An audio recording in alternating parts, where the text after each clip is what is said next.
Hello and welcome to the editorial analysis of The Hindu. Today we shall be discussing the editorial of the 4th of June. So coming to the first article, a rocky road for strategic partners. Now the context of this particular article is the India-US relation. Basically, US is seen to be bullying several countries and including India now. US is asserting a lot of power over India. Sovereignty of India is what is being threatened because of the India-US relation. So in that context, this particular editorial has been written, and if a question on India-US relation is what is asked, you will have to bring out these points. So indeed an important article. Now coming to the issues which have been discussed. The first issue is with regards to the foundation of the relationship. Now basically the India-US relations are founded on the idea of trust as well as flexibility. But this was what was the case in the past is what the editorial is saying. And now the same idea of trust as well as flexibility in the India-US relation is what is threatened. So that is one major issue. Third issue is with regards to the bullying that is being shown by US. This bullying is not exclusive to India, but rather it has become a policy it has become a major component of the foreign policy of US. For example, this is seen in the case of NATO. In the case of NATO, US has clearly said that it has not much to invest in the NATO. It has denigrated this particular institution. Also in the context of the European Union, several tariffs on the goods that are being imported from European Union are being imposed by the US. Also, the most important case of bullying is in the context of Iran, where US has unilaterally withdrawn from the Iran nuclear deal. So all of these cases are what are being seen in the context of foreign policy being followed by US. Another important issue here, it is a keyword also. This is a phrase that is being used in USA's foreign policy in the context of India. This is the bookends of stability. Now basically US is saying that both India as well as US are two ends of a book, and between these two books in the world is where stability will be achieved. It is seen rather as the champion of stability in the West and the champion of stability in the East. So this being an important term that is being used by experts, and it is being used by US foreign policy itself, so it would be a good idea to replicate it in your answers. Another major issue that has been discussed in the article, and in fact this is the most important one, is with regards to the irritants that are there at present between India-US relations. First and foremost is that the exemption that was given to India for importing oil from Iran is what has been withdrawn. The deadline for this was on the 2nd of May.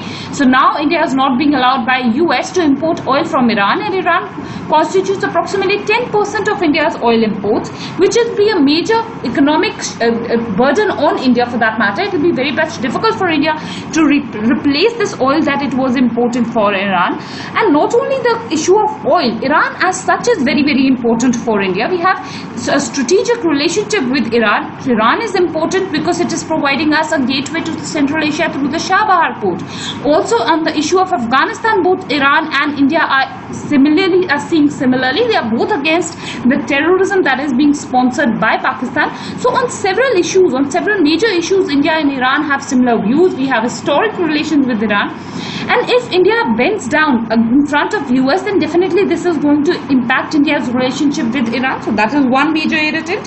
Another major irritant is that US has threatened India that it will impose sanctions on India if India buys the S-400 missiles, which India is supposed to buy these missiles from Russia. These are the S-400 missile defense system from Russia, and this will be a violation. The US says that this will be a violation under the CAATSA. Now basically this CAATSA is a law in US. It stands for Countering American Adversaries Through Sanctions Act. So under the CAATSA, US is threatening that it will impose sanctions against India if it imports these weapons from Russia. Now here first and foremost you should know that Russia is the largest arms supplier to India, and also Russia is a time-tested friend for India. So this bullying again is something that is not sustainable. If India bows down to US pressure here, it will clearly prove that it is towing the line of USA, and it will definitely create a bridge or create a ridge or rift between India as well as Russia. So that is one major issue that will emerge. Another major irritant here, the third major irritant, is that India has been removed from the GSP, which was the generalized system of preferences. If you remember, we have discussed many articles on this. And this was basically a preferential trade program under which India was given India's Trade was what was given preferences. Some exports by India were given some benefits and some tariff relief. Now this is what has been stopped by US. Some exports to the tune of more than $6 billion is what is going to be impacted. So these are some irritants that are emerging. Another key word here is the policy that US is following. This is being called by experts as the unilateralist syndrome. So this is one thing that you can replicate in your answers. Now what is important and what is being offered as a solution here is that there is a new Minister of External Affairs in India. It is Mr. S. Jaishankar, who is known as one of the most famous diplomats himself. He has huge amount of experience with USA, with working in USA.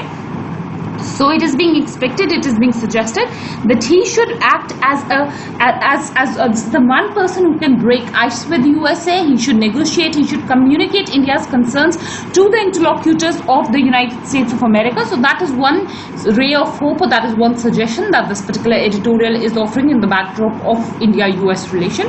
So indeed an important article. Keywords like bookends of stability and unilateralist syndrome is what you should use. It will give a good impression. So that's about this particular article. It is relevant for international relations in the mains paper. Coming to the next article, the sum and substance of jobs data. Again an important article. The issue is as such important, but the editorial is somehow not an all-encompassing one. I rather felt that this editorial seems a little biased also. This point is that is being expressed in this editorial is what you can represent or reflect as one single opinion, but not as an all-encompassing view. So that is the first caution that I wanted to give before discussing this particular article. Now the context here is with regards to the PLFS data. Now what is this PLFS data? It stands for the Periodic Labour Force Survey. This was the data that is highly controversial. It was being believed that the government is presenting this data. This is the data on employment status in the country. So as per this data, it has been said that the unemployment rate is what is at a 45-year high, and this is something that has sparked a lot of row because this is the data that has come just after elections. So the issues here are first and foremost vis-a-vis the unemployment rate. I told you it is 45-year high. It was what was 1.7% in the year 2011 and 12, and now this is what has risen to 5.8%. So this is one thing that you should know. This is the data for the rural men. Firstly, it is gender specific, it is for male only, and it is region specific, it is for the rural areas. And in the urban areas, and first and foremost you should know the year 5.8% is what is in the year 2017 and 18. So a comparison is what has been drawn between these years. And in the urban areas for the same years, the data is what has shifted from 3% in the year 11-12 to finally 7.1%. So unemployment is first and foremost you should know higher in urban areas. That is another aspect that can be analyzed from this particular data. Now basically this editorial is talking about 3 pointers. It is trying to say that this unemployment rate that has risen is not something that is the doing of the government, or it is not something that is only economic. Rather there are several other reasons for it. First reason here is what is comprising the 3 pointers. The first pointer is that there is an increasing enrollment in schools and colleges, and because of this a large number of educated people are there, and also a large part of the youth is what is being engaged in education only, and this youth is what is at present unemployed. So definitely unemployment figures have been inflated. Also another pointer here is that unemployment is what is specific to a younger age group. The editorial here is saying that there is a particular age group, for example from 25 years to 30 years is what has been said here, that in this particular age group, that is 25 to 30 years for that matter, the youth in the country is taking a risk. The youth at this point of time is studying, it is trying for jobs in the formal sector, and as a result of which a large part of the youth here is unemployed. But what happens after 30 is that because of the age pressure, what happens is, this is the personal opinion of the editorial, and it is being said that there is an age pressure after 30 years, and a large number of people get married, they have children, and as a result of which they compromise on the jobs and they take any kind of job that is available to them, even in the informal sector. So unemployment is also high because in this age group, people or the youth is taking a lot of risks. So that is one pointer. And the third pointer is that with rising education levels, unemployment obviously rises because employment is not created in formal sector as compared to the informal sector, and the educated youth is unwilling to participate in the informal sector. So that is one pointer that has been talked about. The third issue that has been mentioned here is with regards to the labor force itself. Now here the editorial is saying that unemployment is increasing not because jobs are not being produced, But the issue here is that the labor force is increasing by the day. So this is another issue which has been discussed. This could be seen in the context of the demographic dividend of India also. So that is one issue. Another thing that has been analyzed here is the issue of demonetization. Now, a large number of experts are saying that it is primarily because of demonetization that unemployment in the country has risen to such high levels, but the editorial is defending that. It is saying that it is primarily because of these 3 pointers that unemployment has risen, and demonetization has nothing much to do with it.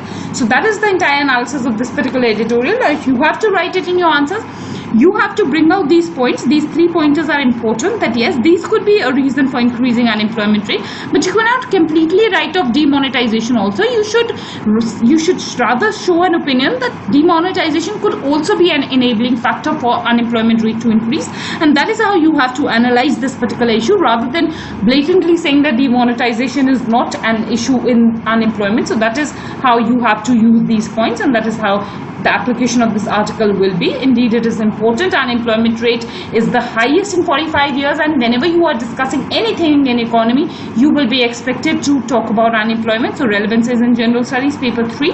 Also relevance is in General Studies paper 1 under the social issues. Unemployment leads to a lot of social evils also. So in that context, you will have to try and link this article in this particular issue. So that is the importance of this article. And that's about the newspaper today, and that's about our discussion. And I thank you all for watching the video.